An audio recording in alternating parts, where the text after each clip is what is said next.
Hi everyone, Paul Elam here. This is a pre-recorded version of my ICMI speech, so if you are watching this, it is either immediately after the conference, which is a good thing, or it's during the conference, which means that I had some troubles getting into the UK. As we all know, free speech doesn't always equal free travel. So we're just taking precautions here and doing this, and hopefully it'll spark some more interest in the magnificent conference that has, I guess by the time you see this, has just happened. With that, I'm going to give you the talk that I'm giving at ICMI'16. Let me take a moment first to offer some thanks to some people who genuinely deserve it.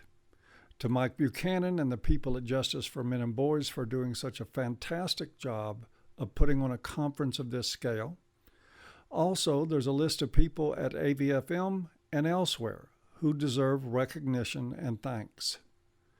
David King, Peter Wright, Dean Esme, Janet Bloomfield, August Lowenscholz, Janice Fiamingo, Steve Brule, Brian Scandrett, and the entire AVFM Facebook team, Hannah Wallen, Karen Strawn, Allison Tiemann and the Honey Badgers, Al Martin, Jack Barnes, Dan Perrins, Pierce Harlan, Warren Farrell, Robert Franklin, Sage Gerard, Lucien Valsan, Suzanne McCarley, Aldir Gracendo, Daniel Martinez, Angry Harry, whom we miss dearly, and the same for Earl Silverman.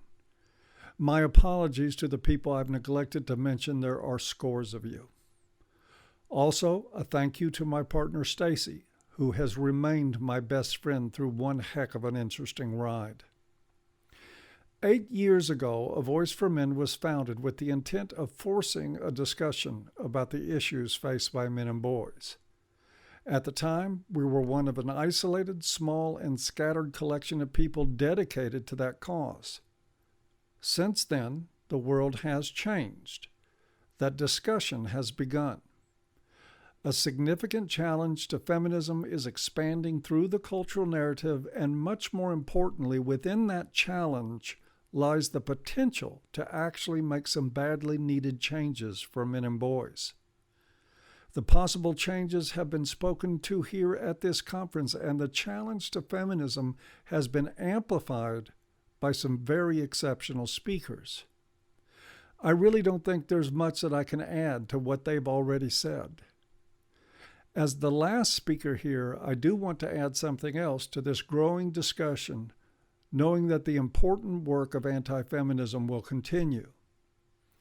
In doing this talk, I'm going to make some declarations, which is to say that I'm going to express my opinions, particularly about why, despite the growing intensity of men's activism, so little has actually changed.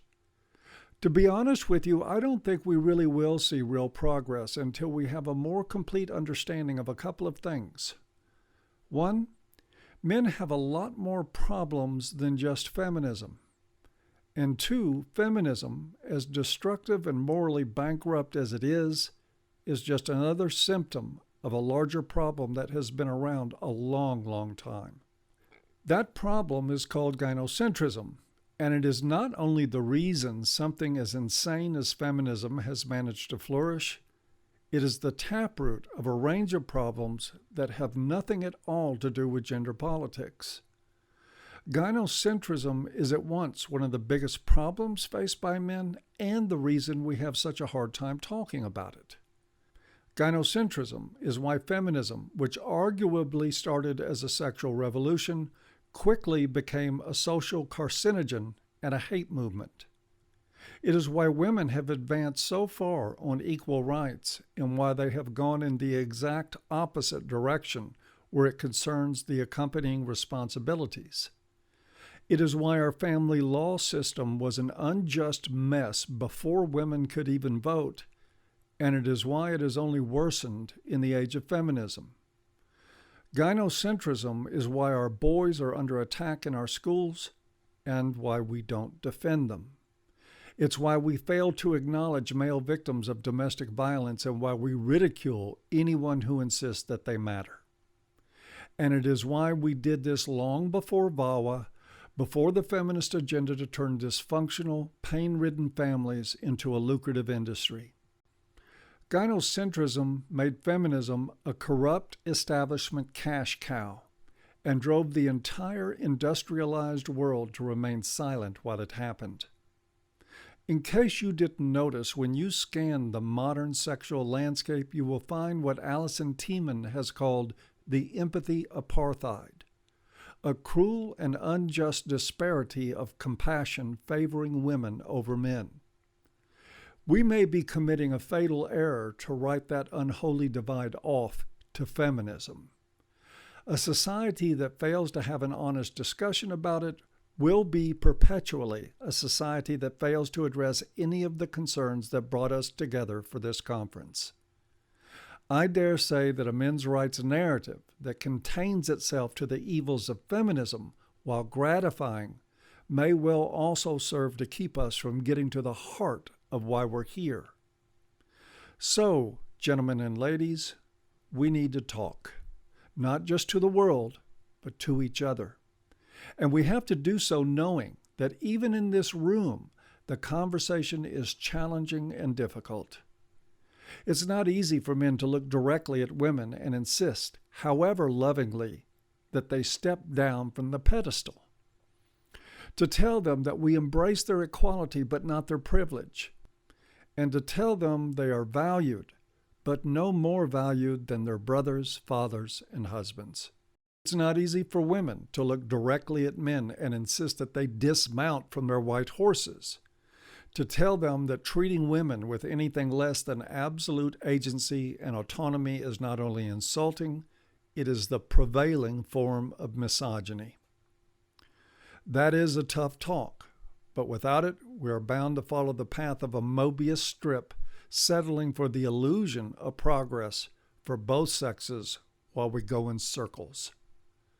To avoid that, one thing we have to come to terms with is gynocentrism. So what exactly is gynocentrism? We see it most prominently expressed in biology, chivalry, and romantic love. Let's take a look at each one. The biology is pretty simple. It makes perfect sense that human beings evolved with a premium on the lives of women. After all, it only takes one man to impregnate an almost limitless amount of women, with comparatively little investment of time and energy. So in that light, a degree of gynocentrism would not only be healthy, but vital to human survival. Women have a significant investment in human reproduction. Common sense tells us that you could wipe out most of the men in any particular society of human beings and they could repopulate in relatively short order. Wipe out most of the women and you have a completely different set of problems that could imperil the species. It stands to reason, then, that in 6 million years of hominid evolution, that part of our survival is owed to prioritizing women over men in a variety of ways. The drive in men to protect and provide for women, which most regard as instinctive, would appear to be an artifact of that evolution. Another component of the biology is the drive in men for reproduction. It is indescribably powerful. It also evokes the best and the worst that men can be. However, despite the feminist revision of human history, our shared past does not reflect a culture of men who simply dominated women physically in order to reproduce. All the evidence points to the idea that in order to reproduce, men had to be selected by female sexual partners. In this process, men compete with each other, sometimes betraying their self-interest, their friendships, and every moral principle they hold. In modern times, we certainly have it dressed up to look and feel more civilized, but it does not change the heart of things any more than ordering a steak in a nice restaurant changes the killing that goes on behind the scenes. That is the biological 1-2 punch, the synergistic combination of men's protective instinct and reproductive strategy. When you look objectively, it becomes nearly impossible to miss the connection between biology and the potential for exaggerated gynocentrism. and it becomes apparent how men can have all the outward appearances of power, even as they are used and exploited by their drive to protect and provide for women. Does anyone really believe that feminism is the cause of all this? Or does feminism, with the help of corrupt women and male quislings, simply take advantage of what is already there? Well, E. Belford Bax gave us some pretty darned astute observations about this over 100 years ago in his book, The Fraud of Feminism. I'm quoting here from Chapter 5, The Chivalry Fake, from that prescient book, and I quote, "But these considerations afford only one more illustration of the utter irrationality of the whole movement of sentimental feminism identified with the notion of chivalry. For the rest, we may find illustrations of this galore. A very flagrant case is that infamous rule of the sea which came so much into prominence at the time of the Titanic disaster. According to this preposterous chivalric feminism, in the case of a ship foundering, it is the unwritten law of the seas, not that passengers shall leave the ship and be rescued in their order as they come, but that the whole female portion shall have the right of being rescued before any man is allowed to leave the ship. Now this abominable piece of sex favoritism on the face of it cries aloud in its irrational injustice." Unquote. Bax also understood how all this translated into the day-to-day lives of men and women. He also wrote, and I quote again, "It is a cheap thing, for example, in the case of a man and a woman quarreling in the street, to play out the stage role of the bold and gallant Englishman who won't see a woman maltreated and put upon, not he. And this, of course, without any inquiry into the merits of the quarrel. To swim with the stream, to make a pretense of boldness and bravery, when all the time you know you have the backing of conventional public opinion and mob force behind you, is the cheapest of mock heroics." Unquote. Now, today when you look into the bizarre world of male feminists, as well as the much larger group we call traditional white knights, what do you see but legions of men mindlessly at the rescue, reveling in their own expendability, glorifying what Bax called irrational justice on behalf of any woman, even ones they do not know, no matter how miserable a specimen of humanity some women may be. And what else comes with these rote demonstrations of foolishness than an equally dehumanizing view of women as damsels, porcelain incompetents who cannot handle even imagined slights without the help of these ersatz heroes? How often do we see men leading the charge against themselves, taking aim and firing directly at their own feet and at the feet of women they are pretending to defend? That, sadly, is the rule in modern society, not the exception. We've all seen it. We've even seen it in attempts to silence some of us here who speak to these issues. We have seen it as women's rights have been replaced by women's privilege, women's advocacy by women's infantilization, women's voices by the powerless wailing of little girls and the sanctimonious preaching of their male sycophants. You have to admit that these are strange happenings in a culture supposedly driven by a patriarchy that favors and advantages men at the expense of women. The allowance of all this, the enabling of it, is modern chivalry, and it does not matter whether it's a product of feminist ideology or a miscalled sense of traditional values. Its gynocentric origins are precisely the same. To understand how this happened, we must trace this brand of chivalry and the deification of women back to its roots. Not to Betty Friedan, Gloria Steinem, or other second-wave icons, not even to Elizabeth Cady Stanton, Lucretia Mott, and others of the first wave. Oh, incidentally, if you'll pardon a slight personal departure here, during my research for this talk, I discovered a first-wave feminist from Sussex, the same area where I've traced back my family name to the 1500s. Wikipedia describes this woman as a militant suffragette, feminist, and fascist who was imprisoned 3 times for terroristic acts in Her Majesty's Prison Holloway in this very city. Here's a picture of her. Her name was Nora Elam.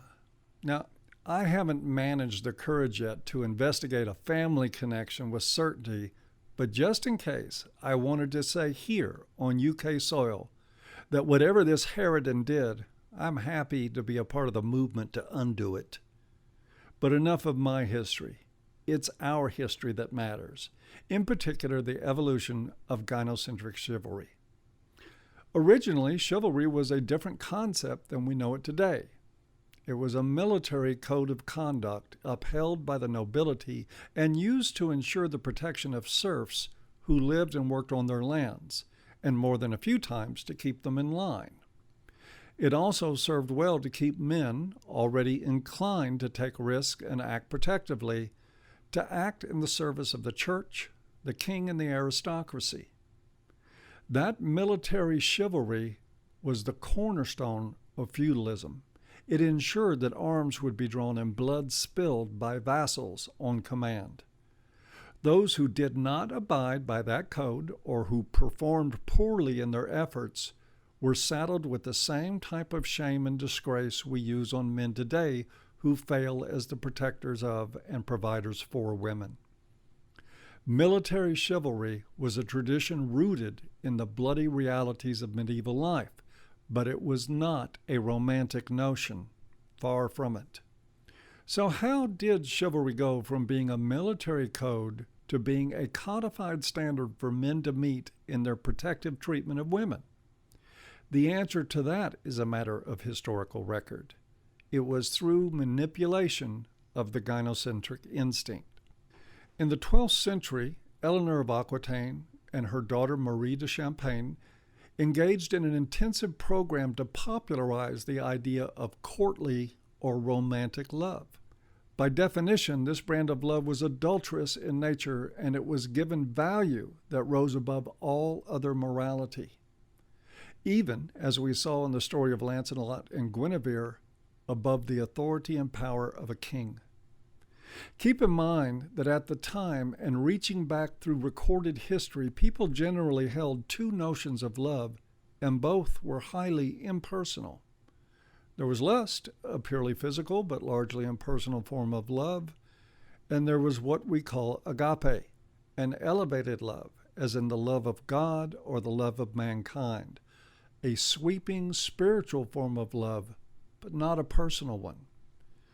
People recognized what we call infatuation, of course, but it was not viewed as love. It was seen more like a vexation or mental affliction, a kind of craziness that only led to ruin. I suppose in some ways that they were smarter then than we are now. At the time, marriages were arranged, as they still are in parts of the East. Marriage was the way that families furthered their interest, both politically and financially. Husbands and wives often grew quite fond of each other over time, but they did not enter matrimony out of a desperate emotional need to be with each other. Eleanor, a woman of serious means and influence, sort of like a supersized Betty Friedan of the high Middle Ages, saw an opportunity in this to promote a connection between men and women inspired by passion and infatuation, and driven by a model of service, particularly of service to women. She and her daughter commissioned troubadours who borrowed from the ethics of military chivalry to write books and songs that carried this message to all the European courts. Even though the message was meant primarily for the aristocracy, it eventually filtered down into the general population and quickly grew in popularity till the arranged marriage in the West became a thing of the past, until the view of women as emotional toddlers in need of male guardianship and enabling became a thing of the future. This was not the first time that the social paradigm drastically shifted because of the actions of nobility. The Emperor Constantine of Rome sparked the exponential growth of a small religious sect with a series of edicts. Today we know that sect as Christianity. The Indian king Ashoka single-handedly had the same effect on Buddhism. In both these cases, the actions of single, powerful people changed the way people thought and what they believed in the most radical and permanent ways. And so Eleanor and Marie arguably furthered an even more powerful change. Matrimony, notice it is not patrimony, is a word that originally meant it was time for a woman to set aside childish desires and to be ready for the responsibilities of motherhood. That was the standard and the expectations prior to the gynocentric model furthered by Eleanor and Marie. Their advocacy was a rebellion against the arrangement tradition. It was an amazingly effective campaign that now shapes the lives of everyone. The advent of romantic, chivalrous love took the naturally occurring tendency in men to take care of women and made the first great leap toward a gynocentric society that would tolerate and indeed encourage all manner of insanity in the name of putting women first. We have now filled prisons, ruined lives, and populated graveyards with children in that pursuit. All because we live in a culture that refuses to recognize that evil isn't gendered. Today, we not only embrace women-only services in our universities, where men are a shrinking minority, we see active and sometimes violent opposition to services for men. We now live with a general assumption that women are incapable of violence or of lying about rape or of any sort of moral turpitude. We also have a host of other prima facie examples of outrageous gynocentrism in the name of demonizing men and reducing women to distressed, needful damsels. We have women-only train cars, women-only parking spaces, women-only social services, women-only legislation, and women-only governmental assistance to the economically disadvantaged. We used to have similarly exclusive ideas in the United States, but we called them something else. The only way we changed that was confronting the bigotry directly. The Ku Klux Klan had to be confronted for their evil, but if we failed to confront the underlying racism, we would have gotten nowhere. This is one problem I see in our current model of anti-feminism. Without addressing the gynocentrism at feminism's core, we are simply tilting at windmills. 100 years after Belfort Bax predicted the outcome of rampant gynocentrism, men are still sentenced to 66% more time in prison than women for the same crime, and are twice as likely to be incarcerated again for the same crime. Men still kill themselves at 4 to 5 times the rate of women, depending on where you live. Men are still either mocked or ignored when they are abused in relationships. Men are falling out of education and the workforce like flies. The men who do remain in education face hostile administrations, equally hostile student bodies, an absence of due process, and the constant risk of their lives becoming Kafkaesque nightmares. Men face horrific treatment and discrimination in our family courts, with arrogant, abusive judges meting out unjust decisions, be they liberal or conservative. We medicate many of our young boys with potent psychotropic medications with long-term implications simply because they demonstrate normal male rambunctiousness that becomes an inconvenience for teachers and single mothers. Men still face the sexual landscape with no reproductive rights and everything to lose.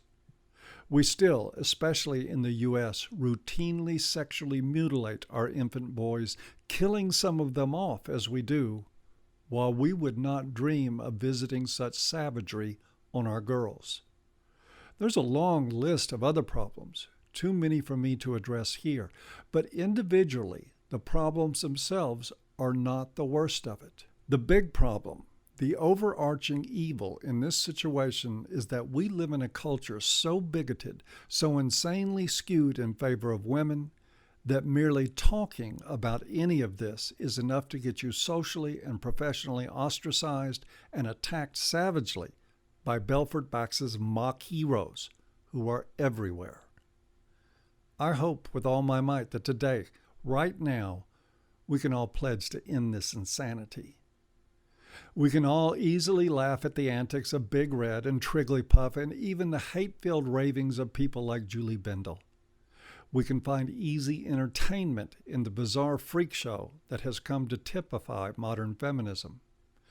We can even enjoy, for instance, feminism's new and inventive ways of telling us that 75% of the homeless are male, or what really constitutes homelessness that is unacceptable.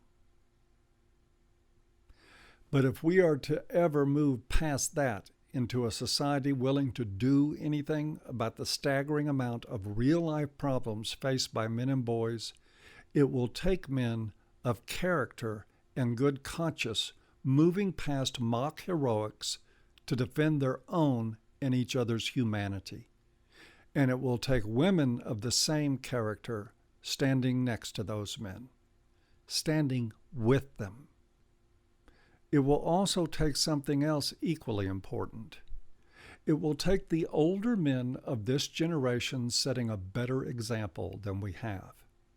Part of the ill effects of gynocentrism is the pressure on men to remain silent and complicit in the face of mistreatment and injustice that is visited on our sons. With the elder males remaining mute while this happens, they have abandoned younger men to countless abuses. Anti-feminism, however great its merits, doesn't solve this. Love does. Valuing does. Courage does.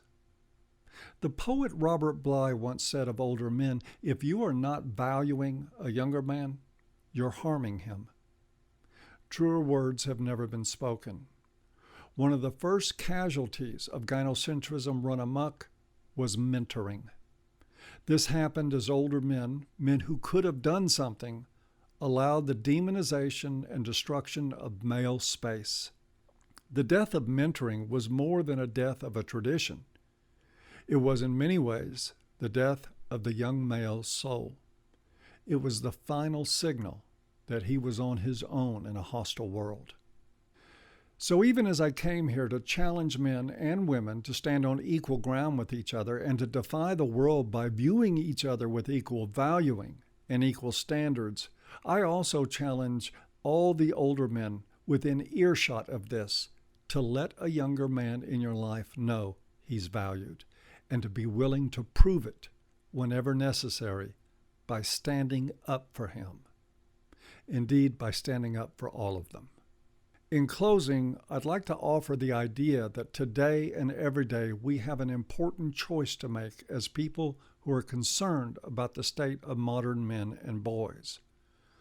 Whether we leave this conference ready to assume a quiet place in a society that lives in a quixotic fog of gynocentrism, or whether each of us in our own way moves forward with the clarity and courage of people like Mike Buchanan, Janice Fiamingo, Sage Gerard, Karen Strawn, and others. That is going to determine whether Belfort Bax will wait another 100 years to be heard, and whether the world is pushed to figure out that men's rights are human rights. Thank you.